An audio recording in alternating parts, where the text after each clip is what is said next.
I never thought that night would be my last, or almost my last. The rain pounded against the windshield as my father and I drove along the winding mountain road. It was past midnight, and the darkness seemed to swallow everything beyond the reach of our headlights. I was 17, with my whole life ahead of me, college applications sent, dreams of becoming a youth teacher, and a deep faith that had been my anchor since childhood. "Dad, can we slow down a bit?" I asked, gripping the door handle as we took another sharp turn. The tires skidded slightly on the wet asphalt. My father didn't respond. His knuckles were white against the steering wheel, and there was something in his eyes I'd never seen before, something distant and cold. We'd been driving for hours, supposedly heading to visit a relative who was ill, but something felt wrong. We should have arrived hours ago. "Dad?" I tried again. "Where are we going? I don't think this is the way to Uncle Frank's." He glanced at me then, his face illuminated briefly by the dashboard lights. "Luna, some things are bigger than you understand. Sometimes sacrifices must be made." A chill ran through me that had nothing to do with the rain or the night air. "What do you mean, sacrifices?" He didn't answer, just pressed harder on the gas pedal. The speedometer crept up, 50, 55, 60 miles per hour on a road marked for 35. That's when I heard it, a voice, clear as day, though no one else was in the car with us. "Get out now, Luna. He's taking you to them." I jolted in my seat, looking around frantically. "Did you hear that?" My father's expression darkened. "Hear what?" "A voice. Someone just spoke." His jaw tightened. "It's nothing. You're just tired." But I knew what I'd heard, and a terrible certainty began to take shape in my mind. The strange phone calls my father had been taking in private. The odd symbols I'd found drawn in his study. The way he'd been distant for months, ever since losing his job and falling into that strange new friendship with men I'd never met but who came to our house late at night. The voice came again, more urgent this time. "He made a promise before you were born. Your life for his success. They're waiting for you at the clearing. You need to stop this now." "Dad," I said, my voice shaking. "Please take me home. I don't want to go any further." "We can't turn back now," he said, his voice oddly flat. "It's already been arranged." Terror gripped me as I realized what was happening. My own father, the man who had taken me to church every Sunday, who had taught me Bible verses and prayed with me at night. He had made some kind of terrible pact, and I was to be the payment. "Dad, please," I begged, tears streaming down my face. "This isn't you. This isn't what we believe. Whatever's happening, we can fix it together. Please just stop the car and let's pray about this." For a moment, I thought I saw something flicker across his face, recognition maybe, or doubt. But then his expression hardened again. "It's too late for that, Luna. I'm sorry." In that moment, I knew I had to act. As we approached another curve, I lunged across the center console and grabbed the steering wheel, jerking it toward me. My father shouted and tried to regain control, but the car was already sliding on the wet road. We spun once, twice, and then we were airborne, crashing through the guardrail and plummeting down the steep embankment. The world became a chaos of screaming metal and shattered glass. I remember thinking oddly clearly, at least now neither of us will reach that clearing. Then came the impact, and darkness took me. I floated up from the wreckage, disoriented and confused. Below me, I could see the crumpled remains of our car, half submerged in a shallow creek. The headlights still burned, illuminating the scene in a ghostly glow. Rain continued to fall, passing through me as if I weren't there at all. Am I dead? The thought should have terrified me, but instead, I felt strangely calm. I looked down and saw my body, still strapped into the passenger seat, blood streaming from a gash on my forehead. My eyes were closed, my chest still. My father was moving, though, struggling with his seatbelt, his face a mask of horror as he looked at my motionless form. "Luna!" he screamed, his voice sounding distant and muffled to my disembodied ears. "Luna, wake up! Oh God, what have I done?" I wanted to answer him, to tell him I was right here, but no sound came from me. I was tethered to my body by what looked like a silvery cord, pulsing with light, but I couldn't re-enter it. I was outside now, observing but unable to interact. I watched as my father finally freed himself from his seatbelt and scrambled over to me, checking for a pulse, then beginning CPR when he apparently found none. His lips moved in what looked like desperate prayer. How strange, I thought. A few minutes ago, he was taking me to be sacrificed. Now he's praying for me to live. As I continued to watch this surreal scene, I became aware of presences around me. Dark, shadowy forms gathering at the edges of the crash site. They seemed to be waiting for something, and their attention was fixed on me, not my physical body below, but the spiritual essence that now hovered above the wreckage. They're here for you, Pilroot. Came the same voice I'd heard in the car. They believe they still have a claim. I turned, trying to locate the source of the voice, and saw a figure of brilliant light standing nearby. Unlike the shadowy forms, this being radiated warmth and peace.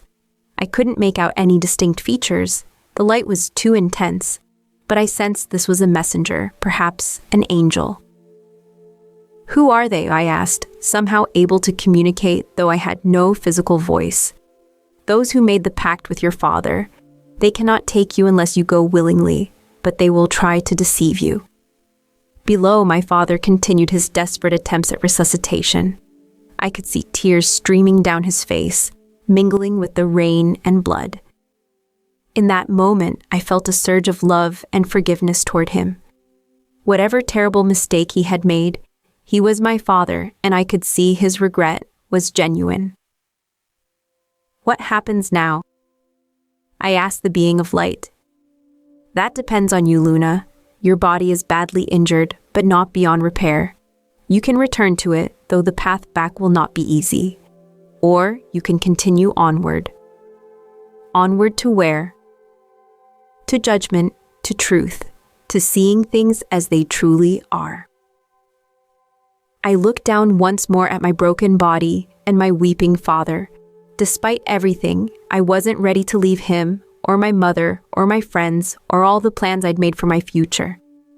But I also sensed that if I chose to return, I would be returning to danger. The shadowy entities hadn't dispersed. They were watching, waiting. If I go back, will they still come for me? I asked. The pact your father made has power, but it is not stronger than your own free will or the protection that comes from above. You must choose. In that moment, I heard sirens in the distance. Someone had seen our car go over the edge and called for help. My father looked up, relief breaking across his face. I made my decision. I want to go back, but first, I need to understand what happened. Why did my father do this? What am I returning to? The being of light seemed to nod. Then come. There are things you need to see before you return. I felt myself being drawn upward, away from the crash site, the silvery cord stretching but not breaking. The shadowy figures reached out as if to grab me, but they couldn't approach the light that now surrounded me. As we ascended, the world below grew smaller until it disappeared entirely, and I found myself traveling through what seemed like a tunnel of pure light. The tunnel stretched before me, a swirling vortex of light that pulled me forward with gentle but irresistible force. I had no body as I understood it, no limbs, no weight, yet I had consciousness, identity, memory. I was still Luna Robin, and I was moving toward something. Time seemed meaningless here. Had I been traveling for seconds, hours, years? I couldn't tell. The light surrounding me wasn't just illumination. It felt alive, intelligent, filled with presence. It communicated without words, conveying a sense of peace that transcended anything I'd ever experienced on Earth. Where are we going? I asked my guide, the being of light who had appeared at the crash site. To the threshold, came the answer. Between what was and what is, between the physical and the eternal. You wish to understand before returning, and understanding comes from seeing truth. As we continued through the tunnel, I became aware of sounds, distant at first, then growing clearer. Voices singing in perfect harmony. A melody so beautiful it would have brought tears to my eyes if I'd had eyes to cry with. The music seemed to be woven into the very fabric of the light surrounding us. "Is this heaven?" I asked, awed by the beauty of it all. "This is but the path," my guide replied. "Heaven, as you conceive of it, is beyond human understanding while you remain tethered to your earthly form. What you experience now is a glimpse, permitted only because you stand at the threshold between life and death." As my guide spoke, the tunnel began to widen, and I could sense we were approaching its end. The light grew even more intense, yet it didn't hurt to perceive it. Instead, it filled me with a joy so profound I thought I might dissolve into it completely. Then suddenly, we emerged into a vast, limitless space. If the tunnel had been bright, this place was radiance beyond imagining. It wasn't empty, though. I could perceive structures, landscapes, and presences, all composed of the same living light, but in different intensities and hues. "This is the threshold," my guide explained. "Here, we can see both the world you left behind and the realm that lies beyond." Before I could respond, something shifted in the light before me, coalescing into what looked like a window or portal. Through it, I could see scenes from my life, not just memories, but actual moments in time, as if they were happening right now. I saw myself as a small child, kneeling beside my bed as my mother taught me my first prayer. I saw myself at 12, standing up in Sunday school to recite Bible verses I'd memorized. I saw myself just last month, volunteering at the church food pantry, feeling God's love flow through me as I helped those in need. "Your faith has been true," my guide commented. "Even in your youth, you sought to know God's heart." The scene shifted, and now I was watching moments I didn't recognize. My father in a dark room with other men, their faces shadowed. They were standing around a table on which strange symbols had been drawn. My father looked desperate, broken. "I'll do anything," I heard him say, his voice somehow carrying across the dimensional divide. "My business is failing. My mortgage is underwater. I can't provide for my family. You said you could help." A man across from him nodded slowly. His face remained in shadow, but I could feel the malevolence emanating from him. "We can arrange for your financial resurrection, but such power requires sacrifice. A life for a life. That is the ancient law." My father's face contorted. "You want me to kill someone?" The shadowy man laughed, a sound like breaking glass. "Not someone, something precious to you, your firstborn." Horror washed over me as I watched my father's face. I expected him to refuse, to recoil in disgust. But after a long moment, he nodded. "How long do I have?" he asked, his voice hollow. "Until she comes of age," the shadowy man replied. 17 years and 17 days. Then you must deliver her to us at the sacred place. We will handle the rest." The scene dissolved, and I felt a surge of anguish so powerful it seemed to ripple through the very light surrounding us. He agreed to sacrifice me, my own father. "Yes," my guide confirmed, sadness evident in his tone. 17 years ago, when your family was in financial distress, he made a pact with those who deal in darkness. Your mother was pregnant with you, though she didn't yet know she carried twins. You were the firstborn, emerging 5 minutes before your brother. The revelation stunned me. My father, who had taught me about God's love, who had seemed to be a pillar of faith in our community, he had promised my life to dark forces before I was even born. But why? How could he do this? We went to church every Sunday. He led prayers at home. "The human heart is complex," my guide replied. "One can believe in God, yet still turn to darkness in moments of desperation.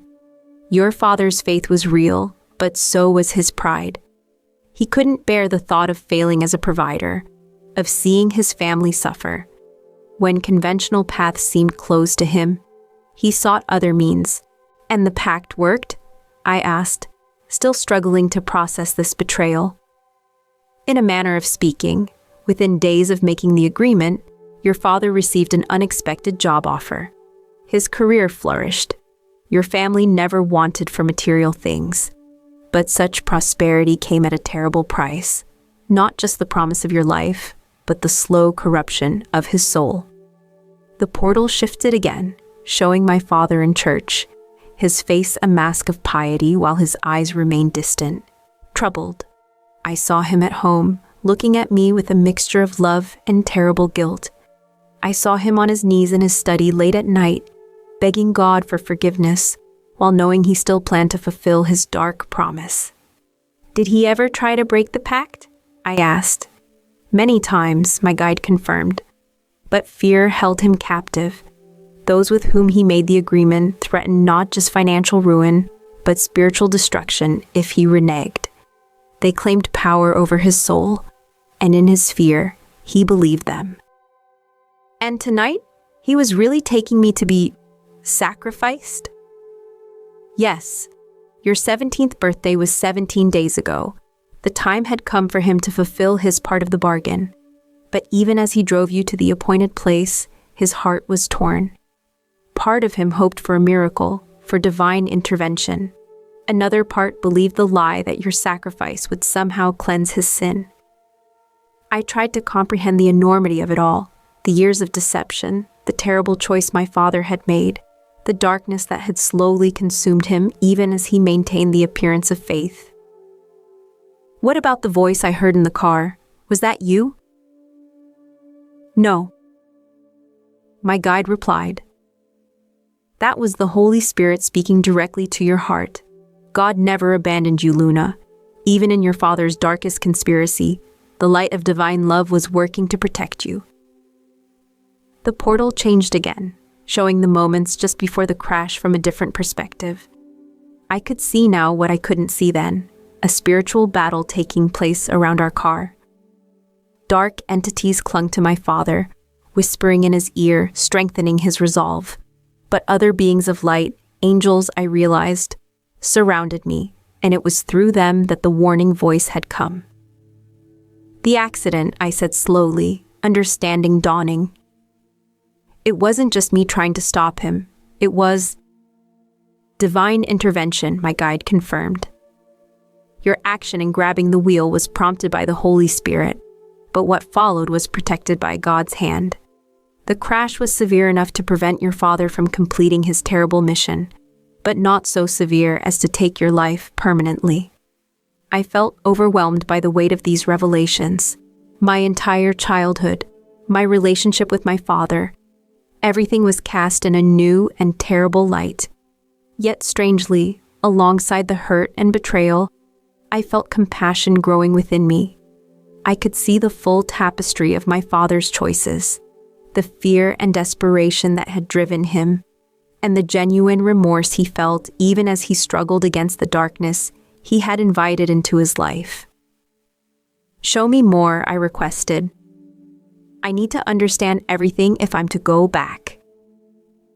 The portal shifted once more, and I saw images that chilled me to my core, the clearing where my father had been taking me.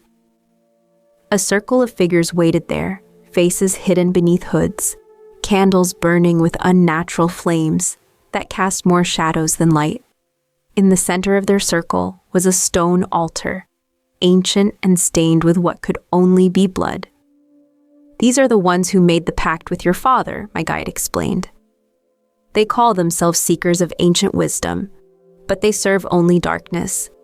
They have existed in various forms throughout human history, promising power and prosperity to those willing to pay their price. Are they demons? I asked, struggling to find words for what I was seeing. Not exactly. They are humans who have given themselves over to demonic influence. They channel powers they do not truly understand and cannot control. They believe they are masters, but they are servants of a darker master still.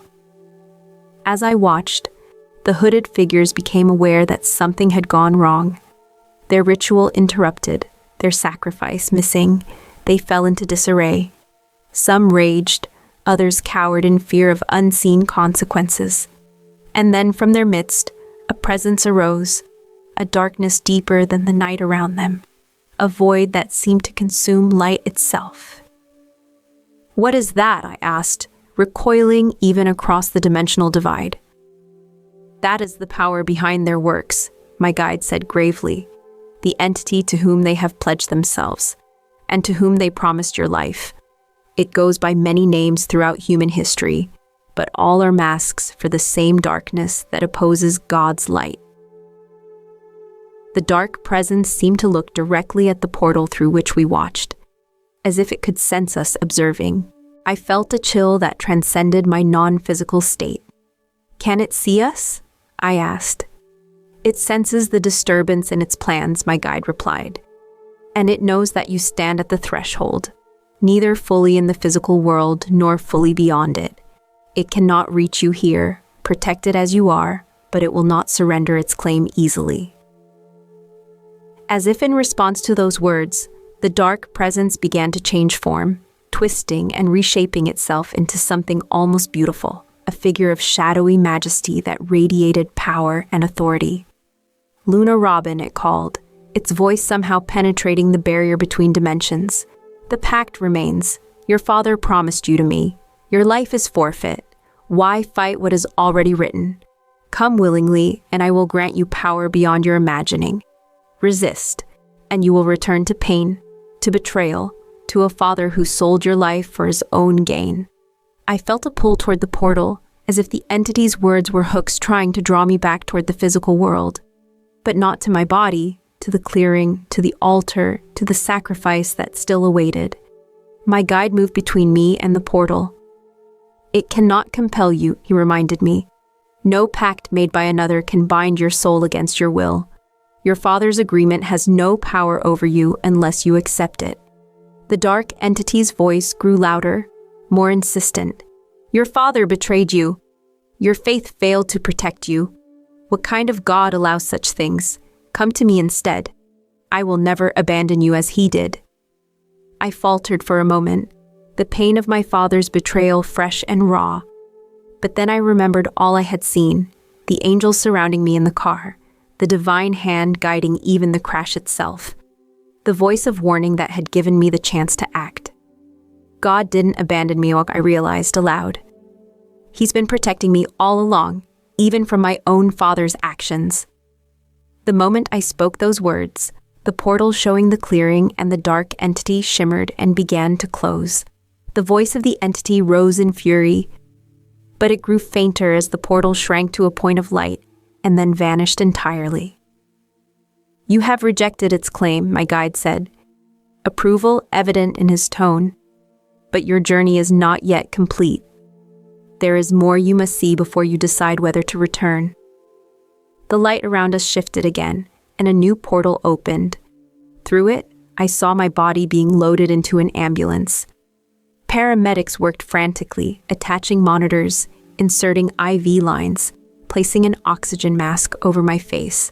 My father stood nearby, kept back by a police officer, his face a mask of anguish and guilt. "Will she live?" he asked one of the paramedics, his voice breaking. The paramedic glanced up grimly. "We're doing everything we can, sir, but she's been without a pulse for over 15 minutes, even if we get her back." He left the sentence unfinished, but the implication was clear. Brain damage was a serious concern after so long without oxygen. I watched as they loaded my broken body into the ambulance. My father tried to follow, but the police officer held him back. "Sir, we have some questions about how this accident occurred," the officer said firmly.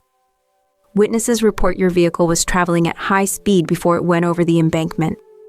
My father's face crumpled. "It was my fault," he confessed. "All of it. My fault." The portal closed, leaving me once again in the vast, luminous expanse with my guide. 19 minutes, my guide said.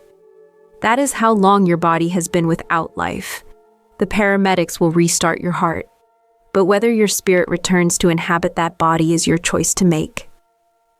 19 minutes, I repeated, understanding the significance. That's a long time to be clinically dead. In human terms, yes. In eternal terms, barely the blink of an eye. But it is long enough that your return will be noticed, not just by medical personnel, but by those who still seek to claim you. The cult members, they'll know I came back. They will sense it, yes. And they will not relinquish their plans easily. If you choose to return, you will face dangers both physical and spiritual. I considered this soberly. But if I don't return, if I go on from here, what happens then? A new portal opened before us, but what lay beyond it was too bright for me to perceive clearly. I could make out shapes, figures, a landscape of indescribable beauty, and I felt a longing so intense it overwhelmed me.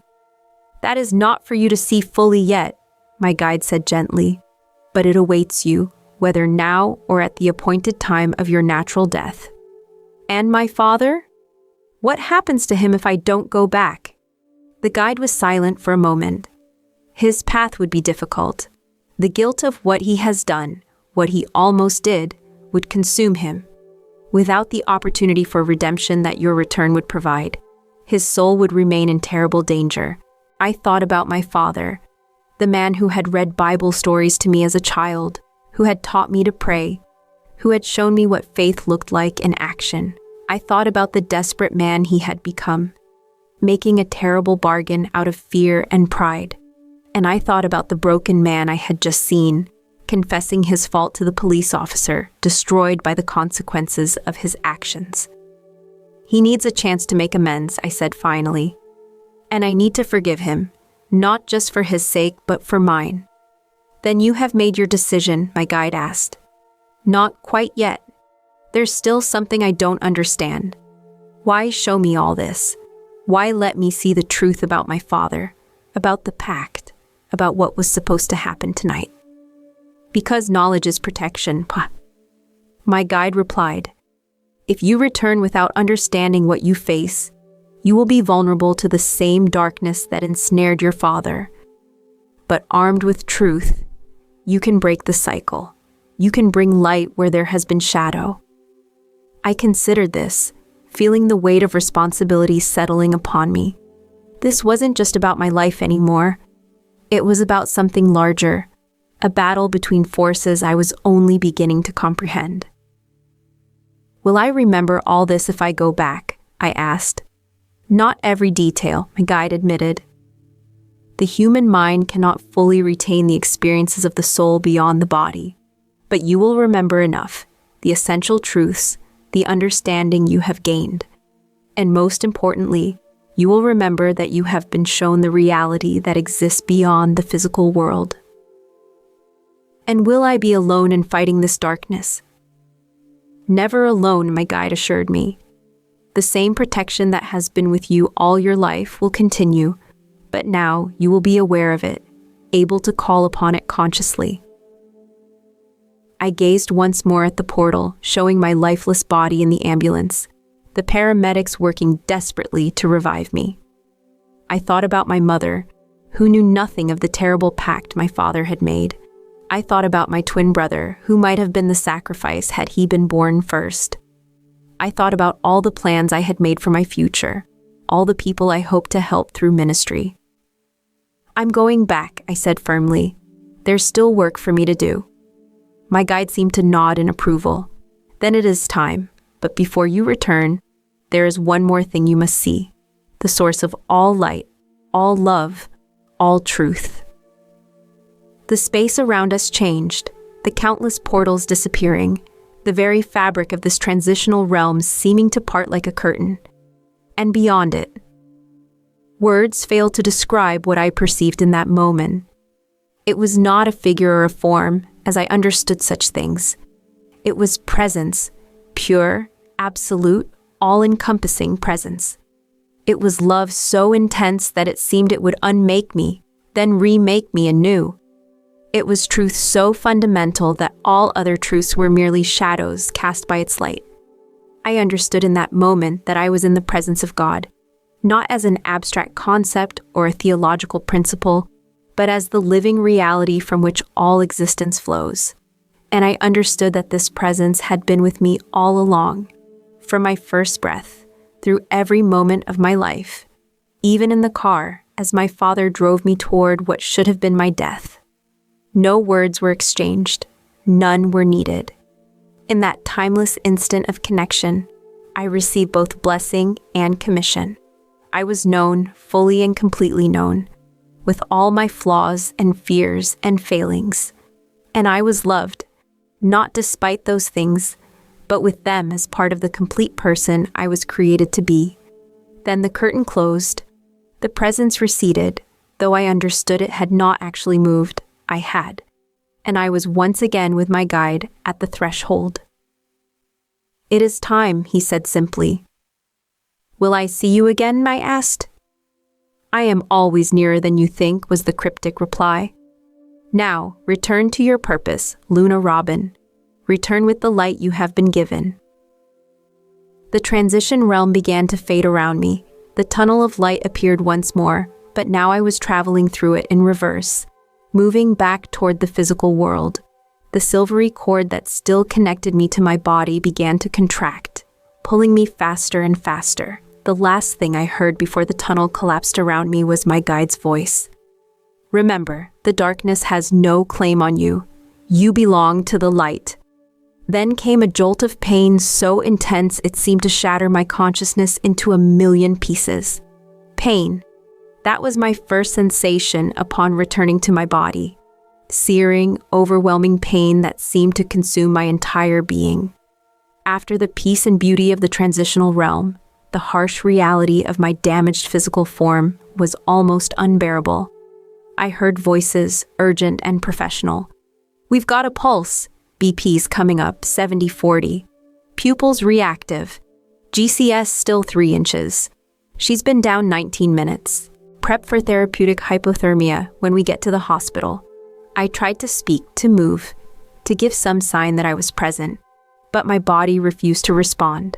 I was trapped inside it, aware but unable to communicate. The pain began to recede slightly as medication flowed through the IV lines they had established. But consciousness was slipping away again, not into the beautiful light I had just left, but into a different kind of darkness. Before I surrendered to it, I fought to hold on to what I had learned, what I had seen.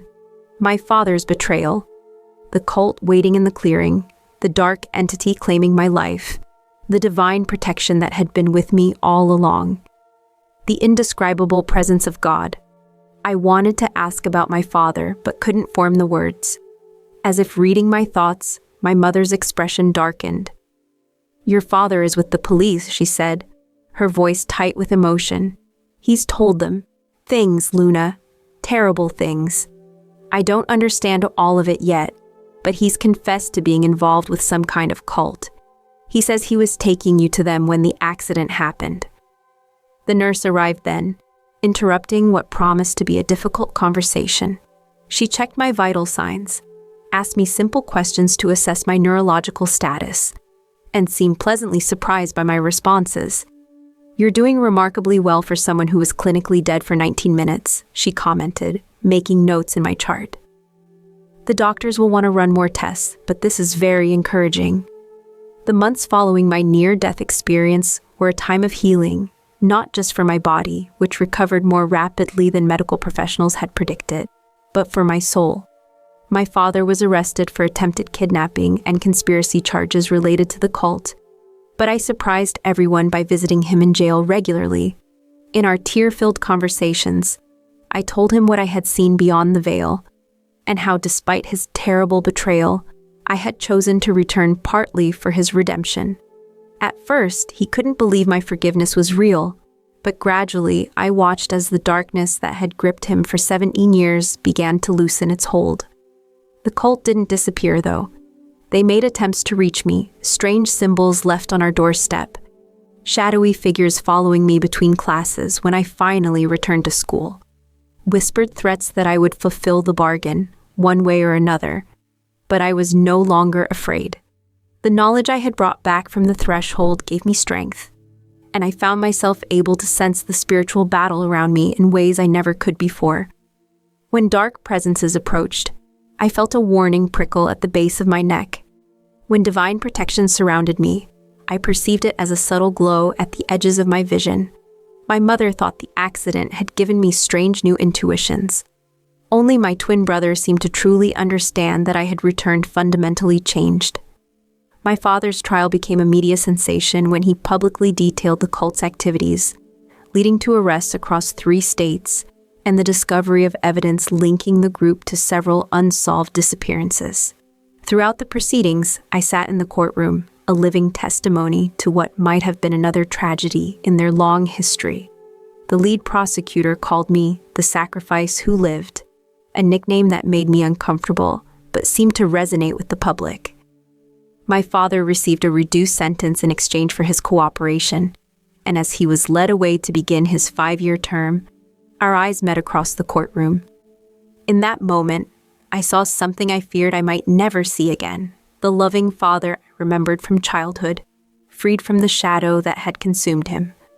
I'm in college now, studying religious anthropology and psychology, a combination that raised a few eyebrows at the admissions office but makes perfect sense to me. I want to understand the forces that drive people to darkness, the desperate bargains they make when hope seems lost, and how to guide them back to light. Sometimes at night, I still dream of the threshold, of the indescribable presence I encountered there, and I wake with tears streaming down my face, not from sorrow but from a joy so profound it cannot be contained. I know now that there is more to existence than what we perceive in our daily lives, that battles rage unseen around us, and that in the end, love is the only sacrifice that truly has power. My father will be released next year, and together we plan to start a support group for former cult members seeking their way back from darkness. After all, who better to guide them than the man who sold his daughter's life, and the daughter who returned to save his soul?